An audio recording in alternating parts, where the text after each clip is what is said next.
Hello, it's Amy, and I'm continuing on with my reading of the Journal of Emily Shore, the diary of a teenage girl living in the United Kingdom in the 1830s. And we have made it all the way to chapter 9. We are in the autumn of 1836 on page 159 of the 1891 edition. And we have in brackets here a note from our editors. This volume opens with the coach journey of herself and her mother from 8 a.m. to 6:30 p.m. from London to Salisbury, 85 miles, where they slept on their way to Exeter. On the first part of the journey, that is, as far as Salisbury, she observed that there was a dense fog which did not signify much, as there was very little to see or to hide. On the Salisbury road in general, but near Bagshot she notices healthy hills in many places, covered with open fir woods mixed with gorse. It has a peculiar, and this is the end of that bracket, so it's on to her own writing here now. It has a peculiarly uninhabited, deserted appearance, which I like. Not a house nor a human being to be seen, nothing but hill beyond hill to the horizon, often a high, heathy hill rising on one side, and a valley covered with pine descending on the other. About 5 miles from Bagshot, the moors became more and more extensive and very marshy, especially to the left. On the right side, there is a constant succession of hills. Hertford Bridge, our next stage, is a long street. The country about is miserable, very flat and marshy, and thinly wooded. All the small timber is oak, all the larger elm. There are several plantations of oak of curious appearance. The young oaks are planted in long, straight rows, 18 or 20 feet apart, each oak growing out of a little mound 1 or 2 feet high, which, being often covered with gorse in full flower, looks very pretty. 40 miles from London, all the country continues very flat, marshy, and dreary, the soil being gravelly in general. Somewhere hereabouts, a railroad is being erected between London and Southampton. It is raised on a kind of mole, and then we have ... The end of that thought and on to a new thought. Lord Dudley's place is in this hideous region, 1 mile on the London side of Basingstoke. Our fourth stage, at which we arrived at 13 minutes to 2. Here we dined. Now I had a great horror of Basingstoke, because when Papa and Mamma went to Devonshire 5 years ago, they stopped here at a most horrid inn, and could not get anything to eat but putrid chops. The whole place, too, they described as filthy, abounding with bad smells, so that we rather dreaded dining here. But we were agreeably disappointed. I cannot deny that every street was flanked by 2 open drains nearly overflowing, nor that the horses marched to their stables through the same passes by which we walked to dinner, and that the only reason we smelt no bad smells might have been that we had no leisure to do so. But when we entered the dining room, a large apartment, we discovered the following goodly apparitions. At the top, a round of beef, at the bottom, a fillet of veal, in the center, a ham, a chicken, potatoes, bread, and butter, the whole forming a capital cold dinner. Mamma and I, with a very good appetite, fell on the fowl. One of his wings was already gone. We took the other and stripped him besides of his breast and a portion of one leg.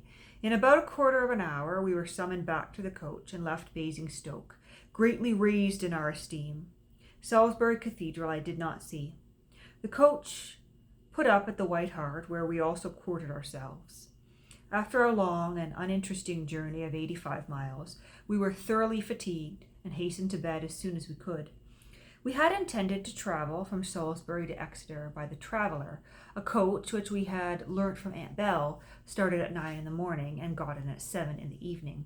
But we heard from our fellow traveller that this information was wrong, and it started at 6 and got in at 10, being thus 16 hours on the road. That, besides being so exceedingly slow, it is a 6 inside and stopped at every public house on the road. These statements being corroborated at the inn, we gave up the Traveller altogether, and finding that there were no other day coaches, we resolved to go by the mail, which starts at 5 a.m. from Salisbury and gets in at 2:30. Fortunately, there is an auxiliary mail which travels only from Salisbury to Exeter, so that we were able to secure our places that night, instead of waiting for the chance of the mail from London. This our fellow traveller very kindly did for us, which saved us a good deal of trouble. The fare was £2, 10 sous each, not too much for 87 miles in a mail. Having transacted all the necessary business, we drank tea, to our inexpressible satisfaction, in a very comfortable room, the room of which was covered by an old Axminster carpet, which had once been very handsome.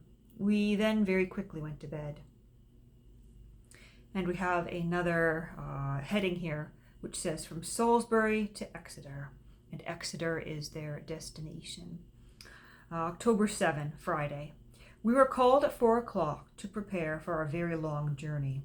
We dressed, of course, by candlelight, the first time I have done so for this 12-month. I was not primed for my journey by a good night, for I had been woke up by the squeaking horn of a coach, the up-traveller, I suppose, and did not altogether sleep 3 hours. As soon as we were dressed, we went downstairs and stepped into the fly, which was to take us to the Black Horse, the inn whence the mail starts. The fly was drawn by a pair of mules, but they might as well have been donkeys, for it was too dark to see them. They took us very well, however. We were in ample time for the mail, which was still waiting for the mail from London. We thought ourselves fortunate that they did not object to the quantity of luggage we took, which consisted of 2 trunks, a carpet bag, a large deal box, and a small one. On getting in, we found to our great pleasure that we had the whole inside to ourselves. It was an excellent coach, as mails usually are, very roomy and so spruce and clean that it looked like a gentleman's carriage. And then we have a note in brackets again. The journey from Salisbury to Exeter is minutely described, as it was mostly through beautiful scenery. And what, to her curious eyes, was a great attraction, quite different, not merely in scenery, but in the aspect of all the towns and villages. Thus she described it. In the first place, the roads are so pretty, they frequently wind between very high rocky banks, crowned with wood and beautifully festooned with ivy.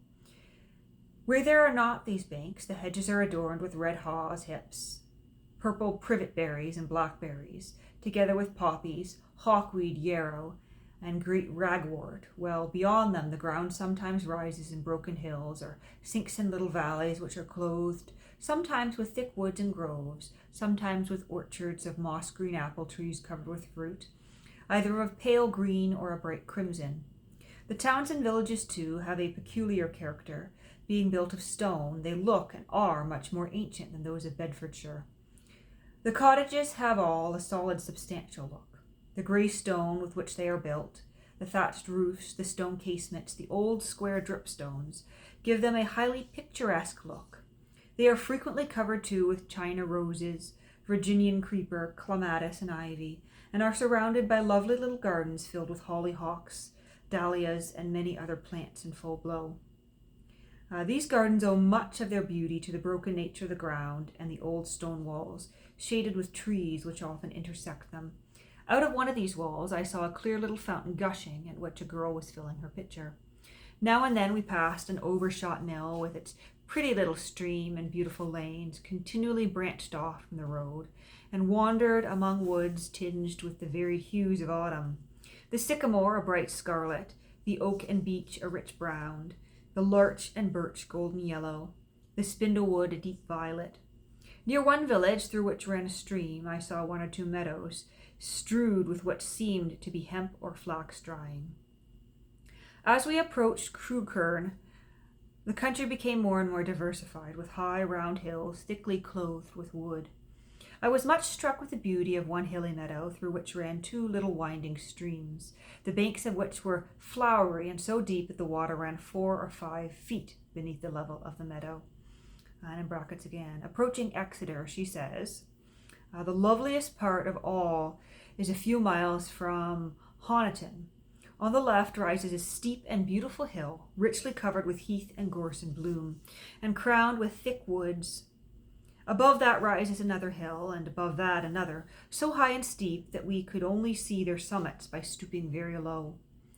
On the right, the ground descended abruptly into a deep valley, the sides of the hill being clothed with scattered woods and sometimes shut out by the hedge. The whole valley, which is very extensive, is filled with groves. Here and there, a cottage or a village or a church tower embosomed in trees. The opposite side of the valley is bordered with high hills, and the ends of it melt into distant woods of deep blue.